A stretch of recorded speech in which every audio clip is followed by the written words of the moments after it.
Hello दोस्तों, कैसे हैं आप सभी। एक बार फिर से मेरे चैनल पे आप सभी का स्वागत है। आशा करते हैं मेरे पिछले वीडियो से आप सभी लोग जो भी पढ़ पाए होंगे, बढ़िया से समझ पाए होंगे। आज मैं आपको इस वीडियो में योज्य प्रतिलोम और गुणन प्रतिलोम के बारे में बताऊंगा, जिसमें मैं आपको, ये तो आप लोग बेसिक टॉपिक में पढ़ चुके हैं, आपके किताब में भी यही लिखा रहता है। तो इसको बताने के बाद भी मैं आपको आसान तरीके से बताऊंगा कैसे योज्य प्रतिलोम को आप निकालें। बिल्कुल आसान, एक ही बार में आपको समझ में आ जाएगा। योज्य प्रतिलोम का ये परिभाषा एक बार हम लोग देख लेते हैं। योज्य या योगात्मक प्रतिलोम, भाई योज्य और योगात्मक प्रतिलोम एक ही चीज होता है। योज्य प्रतिलोम जब किसी संख्या में, किसी भी संख्या में ऐसी संख्या से जोड़ दिया जाए या कि घटा दिया जाए, किसी भी संख्या में किसी ऐसी संख्या से जोड़ दिया जाए या घटा दिया जाए जिसका उत्तर शून्य आ जाए। कोई भी संख्या दी हुई हो, उसमें ऐसा जोड़ें या घटाएं कि उसका उत्तर हमारा शून्य आ जाए, तो वह हमारा योज्य प्रतिलोम या योगात्मक प्रतिलोम कहलाता है।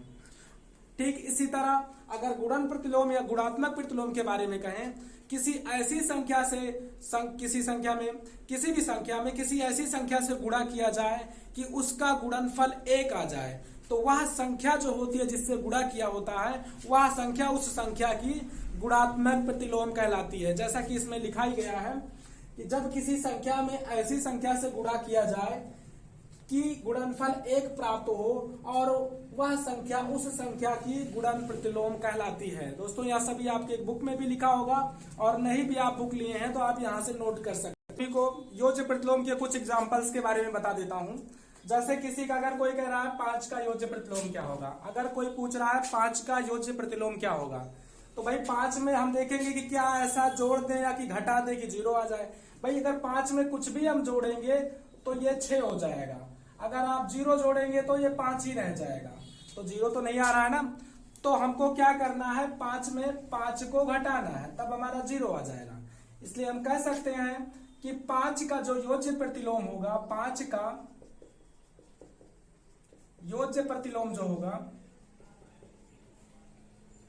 बराबर -5 होगा, क्योंकि 5 में -5 घटा दिए तो 0 आ गया, इसलिए 5 का योज्य प्रतिलोम -5 आया। उससे भी आसान तरीके में मैं आपको कहूं तो सीधी सीधी बात, अगर कोई भी संख्या है, अगर ये 5 तुमको प्लस में दी गई है तो इसका जो योज्य प्रतिलोम होगा वो -5 होगा। सीधी भाषा में, आसान शब्दों में मैं कहूं तो अगर आपको प्लस में दिए गई है तो वही संख्या आप माइनस में लिख दीजिए। अगर कहीं पर आपको 15 यानी 15 दी गई है, प्लस में दी गई है, तो इसका योज्य प्रतिलोम जो होगा,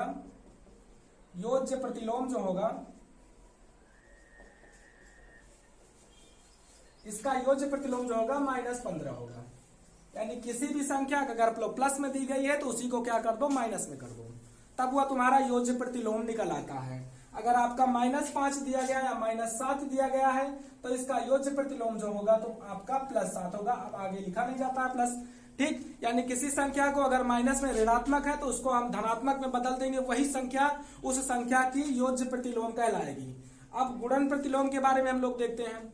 गुणन प्रतिलोम में अगर कोई कह रहा है 5 का गुणन प्रतिलोम क्या होगा, तो सीधी सीधी बात, भाई 5 में कुछ ऐसा गुणा कर दें कि हमारा उत्तर 1 आ जाए, यही हम परिभाषा में देखे थे, ठीक। तो 5 में 1/5 से अगर हम गुणा करते हैं तो 5 से 5 कट जाता है, विभाजित हो जाता है, तो बराबर 1 आता है।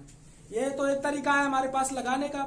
या कि कहते हैं 6 का बताओ, तो 6 में 1/6 से गुणा कर देते हैं, 6 से 6 को काटते हैं तो ये हमारा, क्षमा कीजिएगा, 1 बचेगा। या हमारा क्या हुआ, गुणन प्रतिलोम हुआ। इससे भी आसान तरीके में आप एक चुटकी में करना चाहते हैं, टिक लगाना चाहते हैं, तो सीधी सीधी बात, अगर कोई संख्या आपको ऐसे दी गई है तो हमको सबको पता है इसके नीचे /1 लगा होता है, इसी को क्या करना है, पलट देना है। इसका योज्य प्रतिलोम जो होगा, सॉरी क्षमा कीजिएगा, गुणन प्रतिलोम जो होगा, गुणन प्रतिलोम